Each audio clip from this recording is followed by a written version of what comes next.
Number 23، غیر محرم سے اپنے حسن و جمال کی تعریفیں سنی ہو تو قیامت کے دن سب لوگ لعنتیں بھیجیں گے۔ نمبر 24، غیر محرم سے مل کر سلام کرنے والے پر قیامت کے دن اللہ تبارک و تعالی لعنت فرمائے گا۔ نمبر 25، غیر محرم کے جسم کے بوسے لیے تو قیامت کے دن سانپ پورے جسم کو ڈسیں گے۔ نمبر 26، غیر محرم سے زنا کے وقت انگ انگ سے مزہ آیا تو قیامت کے دن اس کے انگ انگ کو بچھو کاٹیں گے۔ نمبر 27، غیر محرم کے جسم پر اختیار پایا تو قیامت کے دن غیر محرم کے شوہر کو اللہ تبارک و تعالی زانی شخص کی نیکیوں پر اختیار دے دے گا۔ نمبر 28، غیر محرم کے جسم پر سواری کی تو قیامت کے دن غیر محرم کے شوہر کے گناہ اس کے سر پر سوار ہو جائیں گے۔ نمبر 29، غیر محرم سے ہمیشہ کی دوستی کے وعدے کیے تو قیامت کے دن جہنم میں ہمیشہ کا عذاب ہوگا۔ اور نمبر 30، غیر محرم سے کلام کے مزے لیے تو قیامت کے دن اللہ تبارک و تعالیٰ سے کلام کے لطف سے محروم ہوگا۔ اللہ اکبر کبیرہ، استغفر اللہ، لا حول ولا قوت الا باللہ۔ محترم ناظرین، زنا کو اسلام میں گناہ کبیرہ یعنی بہت ہی بڑا گناہ شمار کیا گیا ہے، اور اسلام میں ایسا کرنے والوں کے لیے اللہ تبارک و تعالیٰ نے اس دنیا میں بھی سزا رکھی ہے اور مرنے کے بعد بھی اس کی سخت سزا دی جائے گی۔ غیر محرم سے زنا کرنا گناہ کبیرہ ہے، جبکہ محرم سے زنا کرنا اس سے بھی زیادہ قبیح اور غلیظ عمل ہے۔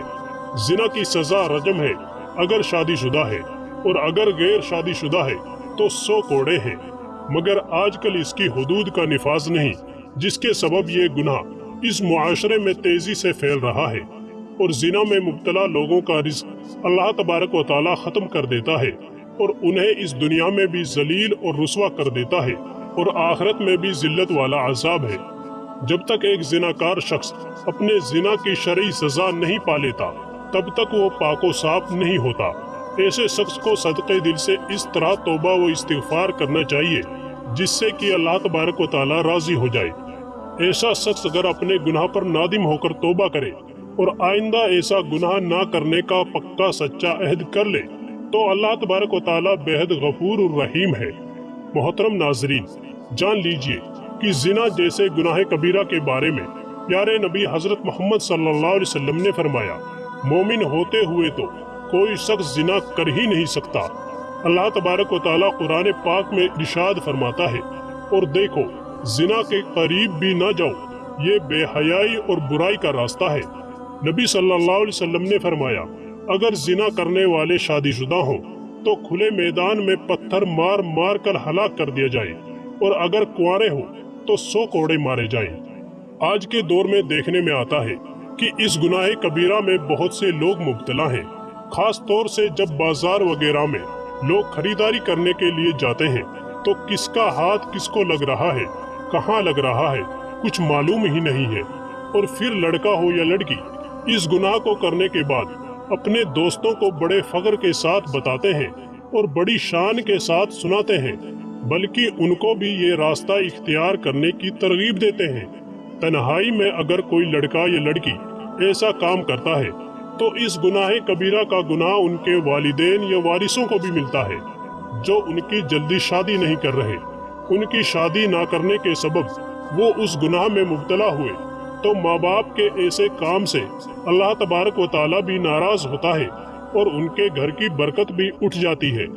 ایسے ماں باپ کو روز قیامت اللہ تبارک و تعالیٰ کی بارگاہ میں جواب بھی دینا ہوگا۔ قرآن پاک میں اللہ تبارک و تعالیٰ کا ارشاد ہے کہ پاک دامن لڑکیاں پاک دامن لڑکوں کے لیے ہیں۔ اس سے یہ ثابت ہوتا ہے کہ اگر آپ خود پاک دامن ہیں تو اللہ تبارک و تعالیٰ آپ کو پاک دامن بیوی یا شوہر عطا فرمائے گا، یعنی پاک دامن کے لیے پاک دامن اور بدکار کے لیے بدکار شریک حیات۔ زنا کے گناہ سے نسیان، HIV ایڈز اور کینسر جیسی موذی بیماریاں پھیلتی ہیں، جبکہ ایسے انسان کا دل بھی مردہ ہو جاتا ہے اور اس میں سے دین اسلام کی روشنی ختم ہو جاتی ہے، لہٰذا ایسا شخص ایمان سے خالی ہو جاتا ہے۔ امام شافعی رحمۃ اللہ علیہ فرماتے ہیں کہ زنا ایک قرض ہے، اگر تو ایسا قرض لے گا تو تیرے گھر والوں یعنی تیری بہن بیٹی سے وصول کیا جائے گا۔ محترم ناظرین، اس کبیرہ گناہ کی اور بھی بہت سی سزائیں ہیں، لہٰذا خود بھی اس کبیرہ گناہ سے بچے اور دوسروں کو بھی محفوظ رکھنے کی تلقین کریں۔ اگر کوئی شخص اپنے زنا کا قصہ کسی دوست لڑکے یا لڑکی کو سناتا ہے اور اس کے دل میں بھی زنا کی خواہش پیدا ہو جاتی ہے اور وہ بھی اس گناہ میں مبتلا ہو جاتا ہے، تو اس کا گناہ بتانے والے کو بھی ملے گا، کیونکہ اسی نے اسے غلط راستے پر چلایا ہے۔ حاصل کلام یہ ہے کہ جتنی تفصیلی سزائیں زنا کے گناہ کی ملیں گی، اتنی سزائیں کسی اور گناہ کی نہیں ہیں۔ ان میں سے سب سے بڑی سزا تو یہ ہے کہ اللہ تبارک و تعالیٰ ایسے شخص سے ہم کلام ہونا بھی پسند نہیں فرمائے گا اور اسے اس دنیا میں اور آخرت میں بھی ذلیل اور رسوا فرمائے گا۔ اللہ تبارک و تعالیٰ سے سچے دل سے دست بستہ اور چشم پر نم دعا ہے کہ ہمیں ایسے کبیرہ گناہ کے قریب پھٹکنے سے بھی محفوظ اور معمور رکھے۔ آمین یا رب العالمین۔ محترم ناظرین، ہماری آج کی کوشش پسند آنے کی صورت میں ویڈیو کو لائک کریں اور شیئر ضرور کریں، کیونکہ اگر کوئی ایک شخص بھی آپ کے شیئر کرنے سے اس گناہ کبیرہ سے محفوظ ہو گیا تو انشاءاللہ آپ کے ساتھ ساتھ ہمیں بھی اس کا اجر و ثواب ضرور ملے گا۔ جزاک اللہ خیرن کثیرہ۔ اللہ تعالی ہم سب کا حامی اور ناصر ہو۔